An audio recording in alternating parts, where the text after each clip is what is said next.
الحمد لله رب العالمين والعاقبة للمتقين والصلاة والسلام على سيد الأنبياء والمرسلين خاتم النبيين محمد وعلى آله وصحبه اجمعین اما بعد۔ پچھلے ہفتے رسول اللہ صلی اللہ علیہ وسلم کے سفر ہجرت کی کچھ تفصیلات بیان کی گئی تھی۔ اس ہفتے رسول اللہ صلی اللہ علیہ وسلم کے مدینہ پاک پہنچنے اور وہاں ابتدائی دور میں رسول اللہ صلی اللہ علیہ وسلم کی طرف سے جو اقدامات ہوئے ان پر مختصراً روشنی ڈالی گئی ہے۔ رسول اللہ صلی اللہ علیہ وسلم کے مدینہ پہنچنے سے پہلے مدینے میں اسلام کا گھر گھر چرچا ہو چکا تھا۔ بہت سے لوگوں نے رسول اللہ صلی اللہ علیہ وسلم کے ہاتھوں پر اسلام قبول کیا تھا مکے میں آ کر، اور رسول اللہ صلی اللہ علیہ وسلم کی طرف سے حضرت مصعب بن عمیر کو باقاعدہ مدینے میں دعوت اسلام کی تبلیغ کے لیے بھیجا گیا تھا، تو ان کی محنت سے مدینے کے گھر گھر میں اسلام کا چرچا ہو چکا تھا۔ تو جب مدینے والوں کو رسول اللہ صلی اللہ علیہ وسلم کے مکے سے نکلنے کی خبر معلوم ہوئی، تب ان کی خوشی کا کیا کہنا ہم سوچ بھی نہیں سکتے۔ صحابہ کا رسول اللہ صلی اللہ علیہ وسلم سے ان کو جو محبت تھی، جس طرح سے ان کا دل رسول اللہ صلی اللہ علیہ وسلم سے جڑا ہوا تھا، جو تعلق رسول اللہ صلی اللہ علیہ وسلم کی ذات گرامی سے ان کو تھا، اس کا ہم تصور بھی نہیں کر سکتے۔ آج اتنے دور کے بعد رسول اللہ صلی اللہ علیہ وسلم کی تعلیمات کو پڑھ کر لوگوں کے دلوں میں نبی کریم صلی اللہ علیہ وسلم کی جو محبت ہوتی ہے، اور صرف ان کے روضے اقدس پر حاضری کے لیے جو لوگ تڑپتے رہتے ہیں، ان کو دیکھ کر ہم تھوڑا سا اندازہ لگا سکتے ہیں کہ جن لوگوں نے واقعی رسول اللہ کا دور پایا تھا اور رسول اللہ کا دیدار جن کو حاصل ہوا تھا، ان کے دل میں رسول اللہ صلی اللہ علیہ وسلم کی کیا محبت تھی، اس کو سمجھنے کے لیے ہم ذرا اندازہ کر سکتے ہیں۔ تو جب رسول اللہ صلی اللہ علیہ وسلم کی آمد کی خبر ان کو ہوئی، تو اس زمانے میں چونکہ ٹیلی فون بھی نہیں تھا، موبائل بھی نہیں تھا، اور اس طرح کے وسائل بھی نہیں تھے جس کے ذریعے سے آمد و رفت کی خبر پہنچائی جا سکے۔ اور رسول اللہ صلی اللہ علیہ وسلم چونکہ عام راستے کے بجائے دوسرے راستے سے نکل کر آئے تھے، اور درمیان میں کئی جگہ آپ نے پڑاؤ بھی ڈالا تھا، تو اس وجہ سے مدینے والوں کو ایک تو خوشی تھی اور بے چینی تھی، اور دوسرے وقت معلوم نہیں تھا۔ اس لیے وہ رسول اللہ صلی اللہ علیہ وسلم کی آمد جب سے معلوم ہوئی اور قریب آنے کا جب ان کو احساس ہو گیا، تو ہر دن صبح فجر پڑھ کر مدینے سے قافلہ نکلتا تھا، اور مدینے کے باہر کھڑے ہو کر کڑی دھوپ میں انتظار کرتا تھا۔ جب دھوپ بالکل غالب آ جاتی اور کوئی سایہ نہیں رہتا، تو پھر مجبوراً یہ لوگ واپس جاتے تھے۔ کئی دن تک ان کا یہ معمول رہا۔ ایک دن صبح سے دوپہر تک انتظار کر کے یہ لوگ واپس اپنے گھر جا رہے تھے۔ یہودیوں کو بھی پتا تھا، وہ لوگ بھی مدینے والوں کا شوق اور ان کی بے چینی دیکھتے تھے۔ تو ایک یہودی اپنے قلعے کی دیوار پر چڑھا ہوا تھا، یا وہ کسی ٹیلے پر چڑھا ہوا تھا، دور سے اس کو دو لوگوں کی اس پر نظر پڑی۔ دور سے اس نے دیکھا کہ دو لوگ آ رہے ہیں۔ اس نے چلا کر کہا کہ مدینے والوں سے خطاب کرتے ہوئے کہا کہ جس کا تم انتظار کر رہے تھے، دیکھو وہ پہنچ گئے۔ اب یہ سننا تھا کہ مدینے والوں کی جو خوشی تھی اس کا ٹھکانہ نہیں رہا، اور مدینہ اس کی خوش قسمتی چمک اٹھی۔ مدینے والے جیسے ہو سکے وہاں سے دوڑ پڑے، اور رسول اللہ صلی اللہ علیہ وسلم کے استقبال کے لیے ایک دوسرے سے آگے بڑھنے لگے۔ حضرت براء بن عازب رضی اللہ تعالی عنہ اس وقت وہ نوجوان تھے، وہ کہتے ہیں کہ مدینے والوں کو رسول اللہ صلی اللہ علیہ وسلم کی آمد سے جتنی خوشی ہوئی، اتنی خوشی مدینے والوں کی کبھی زندگی میں دیکھی نہیں گئی۔ حضرت انس بن مالک رضی اللہ تعالیٰ عنہ جو رسول اللہ صلی اللہ علیہ وسلم کے خادم بھی رہے، وہ بھی چھوٹے تھے، 9 سال کی تقریباً عمر تھی. وہ خود کہتے ہیں کہ رسول اللہ صلی اللہ علیہ وسلم کی جب آمد ہوئی، اس سے روشن اور اس سے چمکدار دن اور اس سے خوشیوں والا دن، مسرت والا دن مدینے والوں کے لیے کوئی اور دن نہیں تھا. ہم یہاں بیٹھ کر اس دور میں تصور بھی نہیں کر سکتے، لیکن ان کی خوشیوں کو بیان کرنے کے لیے جو الفاظ انہوں نے استعمال کیے ہیں اس کا ترجمہ کرنا بھی میرے لیے مشکل ہو رہا ہے. تو بہرحال ایک بے عجیب خوشی اور بے چینی میں انہوں نے اللہ کے رسول صلی اللہ علیہ وسلم کا استقبال کیا. رسول اللہ صلی اللہ علیہ وسلم مدینے میں داخل ہونے سے پہلے مدینے کے قریب، آج کل تو مدینے ہی میں ہے، قباء نامی بستی جہاں پر آج مسجد قباء ہے، وہاں پر 4 دنوں تک رسول اللہ صلی اللہ علیہ وسلم نے قیام فرمایا تھا. اور وہاں پر ایک مسجد بھی رسول اللہ صلی اللہ علیہ وسلم نے تعمیر کی جو مسجد قباء کہلاتی ہے. پھر جب مدینہ آئے تو ہر شخص یہ چاہتا تھا کہ رسول اللہ صلی اللہ علیہ وسلم کو اپنے گھر میں اتارا جائے، اور ہر شخص یہ چاہتا تھا کہ رسول اللہ صلی اللہ علیہ وسلم کی میزبانی کی سعادت اس کو حاصل ہو. تو ہر شخص رسول اللہ صلی اللہ علیہ وسلم کی اونٹ کی نکیل پکڑتا تھا اور کہتا تھا یا رسول اللہ، ہمارے جان و مال آپ پر قربان، آپ ہمارے گھر میں اتریے، ہر طرح سے آپ کا تعاون کیا جائے گا، ہر طرح سے آپ کی عزت افزائی کی جائے گی، آپ ہمارے گھر میں اتریے. اب رسول اللہ صلی اللہ علیہ وسلم کیا کرتے؟ رسول اللہ صلی اللہ علیہ وسلم نے کہا میری اونٹنی کی نکیل چھوڑ دو، اللہ کی طرف سے اسے حکم دیا گیا ہے، اب جہاں یہ اونٹنی رک جائے گی وہی اس کا ٹھکانہ ہوگا. ابھی اللہ کی طرف سے عجیب انتظام تھا، اگر کھینچا تانی بھی کوئی کھینچ لیتا، کوئی چھوڑ دیتا، بڑا مسئلہ پیش آتا. تو اللہ کے رسول صلی اللہ علیہ وسلم نے فرمایا کہ اس کو اپنی حالت میں چھوڑ دو. تو اونٹنی چلتے ایک جگہ پر جہاں اس وقت مسجد نبوی کا دروازہ ہے، وہاں پر جا کر وہ اونٹنی بیٹھ گئی. تو رسول اللہ صلی اللہ علیہ وسلم نے کہا کہ یہی اس کا ٹھکانہ ہے.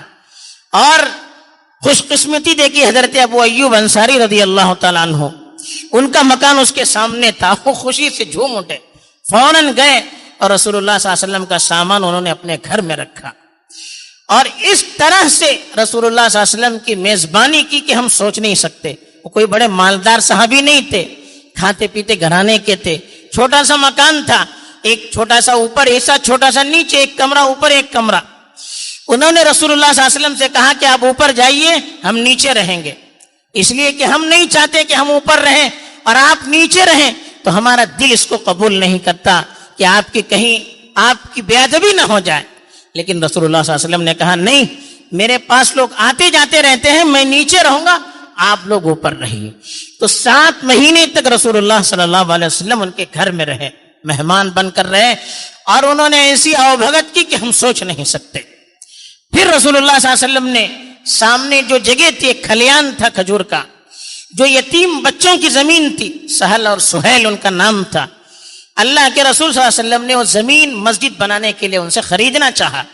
ان بچوں نے کہا کہ نہیں اللہ کے رسول، ہم تو آپ کو ایسے ہی ہبہ کر دیتے ہیں، آپ کو ہدیہ کر دیتے ہیں، آپ اپنی طرف سے یہاں پر مسجد بنائیے. لیکن رسول اللہ صلی اللہ علیہ وسلم نے کہا نہیں، قیمت دے کر آپ نے اس جگہ کو خرید لیا اور اس جگہ پر مسجد نبوی تعمیر کی، اور اس کے آس پاس چھوٹے چھوٹے کمرے اپنے ازواج مطہرات کے لیے تعمیر کیے. جب یہ کمرے تعمیر ہوئے تو رسول اللہ صلی اللہ علیہ وسلم حضرت ابو ایوب کے مکان سے پھر اپنے حجرے میں منتقل ہو گئے. تو رسول اللہ صلی اللہ علیہ وسلم مدینے آنے سے پہلے مدینہ کا نام یثرب تھا. قرآن میں بھی یہی نام آیا، یا اہل یثرب لا مقام لکم فارجعوا. تو یثرب اس کا نام تھا جس کے معنی بھی زیادہ اچھے نہیں تھے. رسول اللہ صلی اللہ علیہ وسلم نے مدینے آ کر اس کا نام تبدیل کیا اور کہا کہ یہ طابہ ہے، یہ پاکیزہ جگہ ہے. پھر اللہ کے رسول کے شہر کی وجہ سے اس کا نام المدینۃ المنورہ رکھا گیا، روشن شہر اس کا نام رکھا گیا، اور پھر یہی نام مشہور ہو گیا. مدینے میں جب رسول اللہ صلی اللہ علیہ وسلم آئے تھے تو مدینے میں مشرکوں کے جو خاندان تھے، جو مسلمان تقریباً ہو چکے تھے، بڑے بڑے خاندان، ایک اوس ایک خزرج، ان کے آپس میں دشمنیاں تھی. پھر تیسرے مہاجرین بھی آئے تھے، مہاجرین مکے سے آئے تھے, گھر بار پورا چھوڑ کر آئے تھے, ان کے لیے کوئی سہارا اور وسیلہ نہیں تھا. اب ان کی بھی زندگی کا مسئلہ, ان کے معاش کا مسئلہ تھا, اور آپس میں تعلقات کو بھی جوڑنا تھا. مدینے میں رہنے والے دو قبیلے آپس میں جڑے ہوئے نہیں تھے, پھر ایک تیسری جو قوم آئی مکے کی, آپس میں ان کو جوڑ کر بھی رکھنا تھا, آپس میں ملانا بھی تھا. تو رسول اللہ صلی اللہ علیہ وسلم کی آمد کی وجہ سے ایمان کی بنیاد پر ان کو آپس میں رسول اللہ صلی اللہ علیہ وسلم نے جوڑ دیا. اور چونکہ ہر قبیلے کا ایک سردار ہوتا تھا, جس کی وجہ سے قبیلے آپس میں ٹکراتے رہتے تھے. اب جتنے بھی لوگ مسلمان تھے, چاہے وہ اوس کے ہوں, خزرج کے ہوں, یا مکے کے مہاجرین ہوں, سب کے سردار رسول اللہ صلی اللہ علیہ وسلم تھے. تو ایک طرح سے آپ صلی اللہ علیہ وسلم نے آپس میں جوڑ دیا. پھر مکے والوں اور مدینے والوں کے دلوں کو جوڑنے کے لیے اور مکے والوں کے معاشی مسائل کو حل کرنے کے لیے رسول اللہ صلی اللہ علیہ وسلم نے آپس میں ایک دوسرے کو بھائی بنایا. ایک مکے کا مہاجر, ایک مدینے کا انصار. انصاریوں نے ایسی مدد کی تھی کہ ان کا نام ہی انصار پڑ گیا. انصار کے معنی مددگار, رسول اللہ اور صحابہ کے مددگار. تو ایک مدینے والے اور ایک مکے والے کو آپس میں آپ نے جوڑ کر بھائی بنا دیا. اور یہ بھائی چارگی اتنی مضبوط ہو گئی, سگے بھائیوں سے بڑھ کر یہ بھائی چارگی تھی. اور مدینے والوں نے تو حد کر دی, کسی کے 2 مکان ہوتے تو ایک مکان ان کو دیتے, ایک مکان میں خود رہتے. کاروبار میں مشترکہ ان کو پارٹنرشپ دے دیتے, اپنے باغ کو تقسیم کرنے کے لیے تیار, آدھا حصہ ہم کو, آدھا حصہ ان کو. غرض جتنا مال تھا اس کو آدھا آدھا کرنے کے لیے تیار ہو گئے. یہاں تک کہ بعض صحابہ جن کی 2 بیویاں تھیں, انہوں نے اپنے مہاجر بھائی کو بلا کر کہا کہ دیکھیے میری 2 بیویاں ہیں, آپ ان میں سے جس کو چاہے پسند کیجئے, میں ایک کو طلاق دے دوں گا, عدت کے بعد آپ ان سے شادی کیجئے. اتنا ایثار ان کی طرف سے تھا. لیکن مکے والے بھی بڑے پاک دامن, بڑے عزت نفس, وہ ان سب چیزوں کو قبول نہیں کرتے تھے. وہ تاجر تھے, وہ کہتے تھے کہ ہمیں ذرا بازار کا راستہ بتا دیجئے, ہم جا کر تجارت کریں گے. جو تجارت نہیں کرتے تھے وہ ان کے ساتھ کاشتکاری اور باغبانی وغیرہ میں لگ جاتے تھے. اس طرح سے آپس میں رسول اللہ صلی اللہ علیہ وسلم نے ان کو اس طرح سے جوڑ دیا. اور ان لوگوں نے پھر ایسی قربانی دی, قرآن نے ان کی تعریف کی کہ وَيُؤْثِرُونَ عَلَىٰ أَنفُسِهِمْ وَلَوْ كَانَ بِهِمْ خَصَاصَةٌ.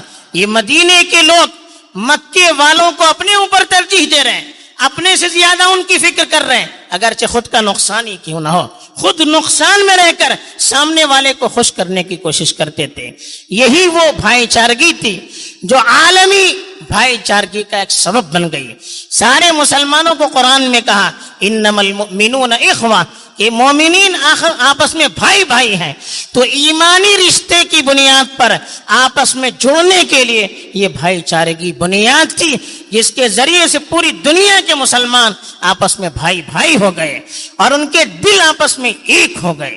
تو اللہ کے رسول نے بیج ڈالی اور آپس میں مدنی معاشرے کو جوڑ دیا.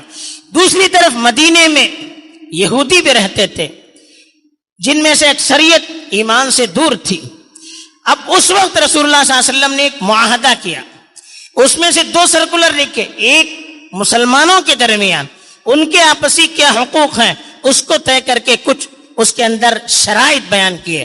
دوسرا معاہدہ یہودیوں سے کیا, اور یہودیوں سے بھی کچھ معاہدے کیے, جس کی بنیاد پر جو یہودی اس معاہدے میں شریک ہیں, جب تک وہ مسلمانوں کے خلاف نہیں جائیں گے, اس معاہدے کی خلاف ورزی نہیں کریں گے, اس وقت تک مدینے کے یہودیوں اور مسلمانوں کو ایک امت قرار دیا.